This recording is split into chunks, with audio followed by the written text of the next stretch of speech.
Alright, so in the last video, I made an analogy talking about dating, sex, reproduction, dating apps, how everything just plays together when it comes to city design as well, how isolated we are due to how we make our cities. And I basically, in this video, I want to take that analogy, I want to extrapolate it and make it visual.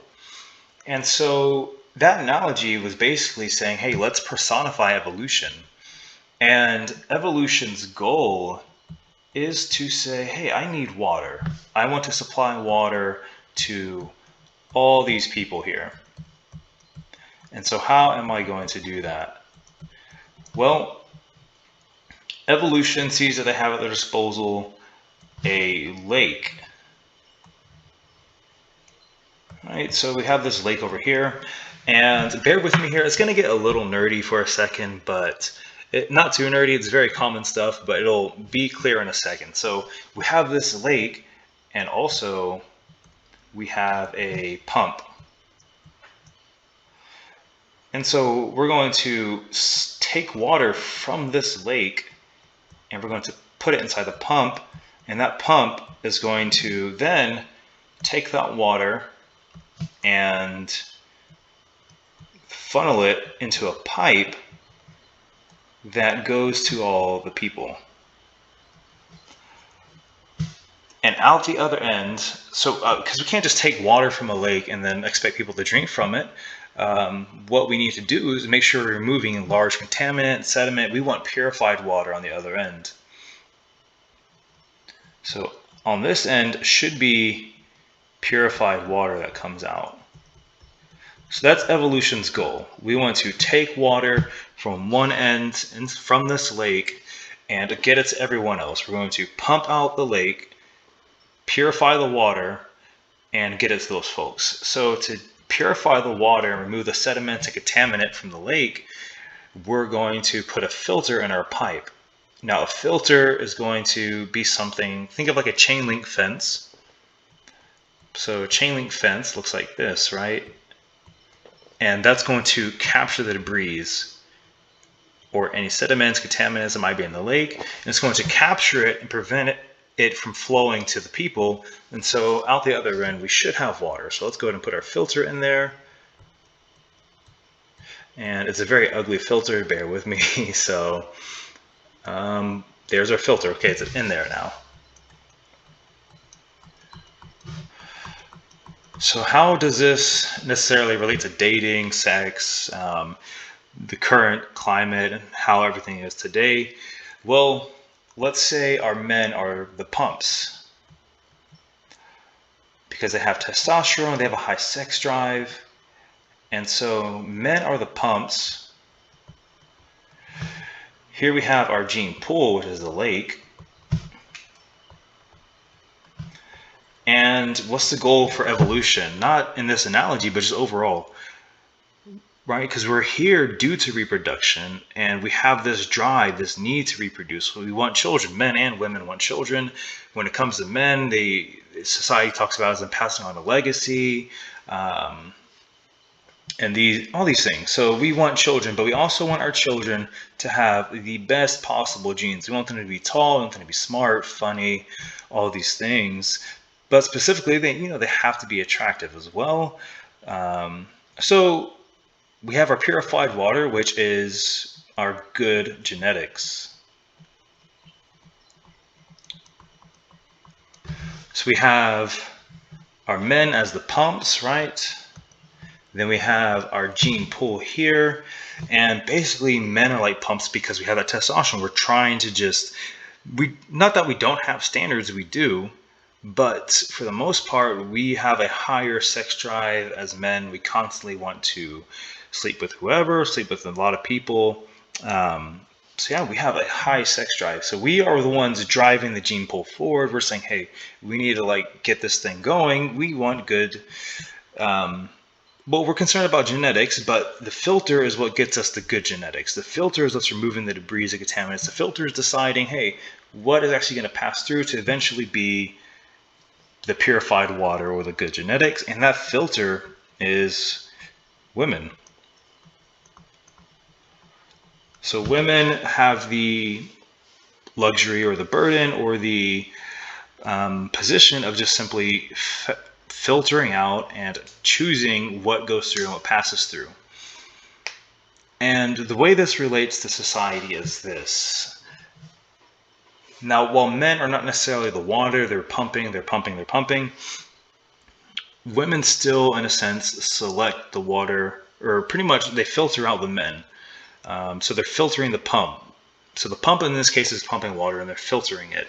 They're deciding who actually reproduces. And it's not a conscious thing. You're not very conscious of like, you're not reproducing, you're not saying something like that. But if you're on a dating app, let's say, you have a certain taste you're going for, you have a certain taste you're looking for. You're choosing from this buffet of options and you're saying, I want this one.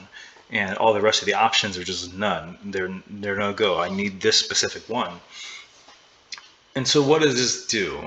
So in modern times, well, not modern times, but in times past, what would happen is the filter would look like this, right? The filter would be okay. The piping system, as in the selection that we have, what we're filtering out, is moderately sized. But what's happened today, and I need to clear this out to move on further, what's happened today is with social media and dating apps, so the pipe used to be this size, filter like this. So we have filter in the middle, and then the pipe around it wasn't too large because we had just people in our local area to choose from. And so we couldn't be too choosy on who we are bonding with and having children with. But what globalization has done through social media and dating apps, and also the advanced travel that we have now through flights, trains, ship, but mostly flying, and the internet and the ability to just pick up and move right away, and the globalization of language, is the pipe has now become this size. So now the pipe is this large. It's probably larger, to be honest, but you get the analogy. So the pipe is that large. However, with dating apps and social media, the filter hasn't remained the same, because if the pipe grew, that would mean more men have a chance to like be selected pretty much, and more chance to purify a bunch of water. In this case, patch on more genetics while still filtering out those genetics, because in the grand scheme of things, not every single man reproduces, but for the most part, nearly every woman reproduces. So with a pipe this large, we still have a lot of water or good genetics or just reproduction happening, period. So still a lot of water, right? However, that's if we keep the same filter. But what's happened now is with social media and dating apps, the filter has put more links in. So I likened the filter to a chain link fence. And if you have too many links in the chain, what happens is you start having less and less airflow, or in this case, for our filter purposes, if we have too many links and we keep adding link,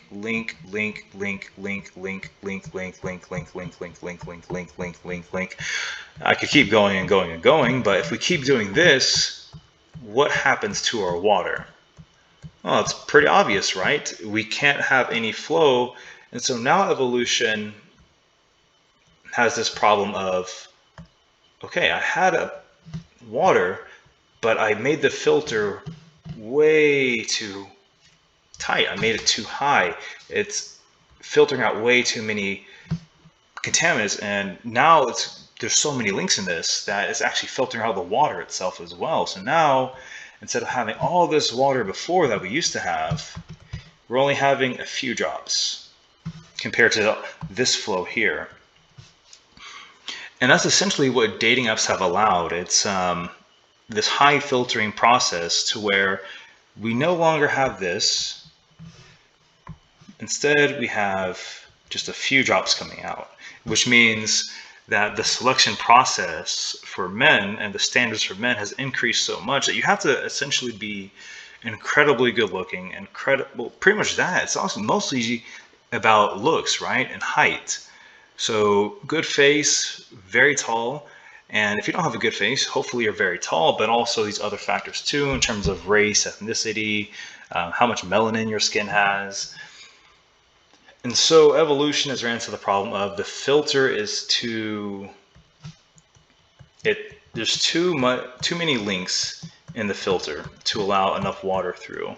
And in the last video, I said, hey, the problem with this is that with the way developed countries and the cities are structured is you need continuous population growth or the city collapses. And so on a grand scheme of things, it's bad for a nation to have this problem here. Like they don't want this problem. They don't want a too high of a filter because then the birth rate completely collapses, especially amongst their educated population or the ones who are probably contributing the most to the taxes.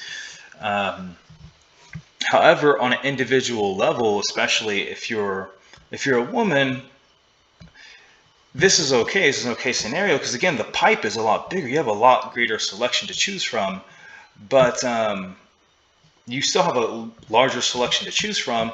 It's just now you can filter out out of all these people who you actually want. And so that is the analogy I use, and that's kind of how it is visualized. And obviously the bad thing here is that when it comes to actually selecting somebody, you really don't have, it's an illusion to see that you actually have that many options, because at the end of the day, not all guys are going to be that good. And so what ends up happening is the women who may actually be able to get these very, very top quality guys will eventually, they'll have children. Children will go on and be fine. But the problem comes into play again with society at large. However, on an individual level, as an individual person, male or female, it's always our individual desires at the end of the day that end up trumping what's best on a global scale. Because going back to what I talked about in the very beginning throughout this entire series is there's no community. Our cities are not built for people. So really, we don't think about people on a daily basis. We think about, I don't know, just ourselves, because that's all we see. You wake up, you hop in your car, you drive to work, or maybe you just stay home the entire day because you work from home. But either way, the majority of your days, you don't have to see anybody new. If you work in retail or you work in food or the food industry of some sort, then you might see new people and you have a chance to branch out and reach others. But you're the exception, not the rule. And so while dating apps and social media isn't going to go away, what we can hopefully do with making our cities more walkable is take our pipes, the selection, all this water that we have coming through, i.e. all these men coming through, and hopefully localize it to where it's a little bit smaller. You have a better chance of getting and finding someone this way, because not only that, but making cities based around people and not cars. Because right now, right, if you go outside your home and you walk outside, if you look down your block, go left, go right, look ahead of you, you're going to see more cars than houses. And so taking and going from this scenario here with the way things are, where we're incredibly isolated in our cities, in our society, in our community, due to how we designed and built everything, and hopefully removing some of those links. Because again, dating apps and social media is not going away, but hopefully we can shrink the pipe a little bit and make this one a lot more viable, because we made the filter, and again, although the filter is still there, the filter will hopefully be not as congested as this filter up here. This filter up here doesn't produce as much water as this filter down here, and this filter down here creates a win for hopefully society and everyone, because at the end of the day, not every woman can have the top tier men, in a sense, if you want to call it that. That's how a lot of the communities online use it, that phraseology, top tier men, right, over 6 foot, light complexion, incredibly attractive. Not all women can have that, and not all men have a shot here, but this would be closer to the medium. And again, as men, there has to just be a known fact that the men of other species don't all reproduce, but the men of other species, or the women of other species, mostly all reproduce. So men always lose out in this regard, but hopefully in the scenario here, this would benefit not only women and men, but also society at large. However, on an individual basis, you lose out, because if you're not, if you don't find the right person at the right time, at the right location, or whether it's dating apps or in person, you might feel bitter. You might feel resentful. And so you have to contend with that. Do you want a life of resentment, of not having had that amazing individual that you're seeking? Or are you content with saying, hey, I have kids, I have a family, I'm passing on my legacy, both men and women. This isn't just directed at any one gender, but are you content with that? Because well, that's really it. I mean, there's nothing more to say about it. Hopefully that analogy made sense. This is definitely going to be the last video I do on this, because I feel like I'm beating a dead horse. And on top of that, I'm kind of burnt out on it. I just want to get that idea out there, all these thoughts in the head out there. And this is just what I see in the current trends of society. Right now I'm just doing random doodles, I don't know why. So anyways, take care. I don't know what I'm going to talk about next. Probably education, or yeah, probably education most likely. But yeah, all right, see you on the next video.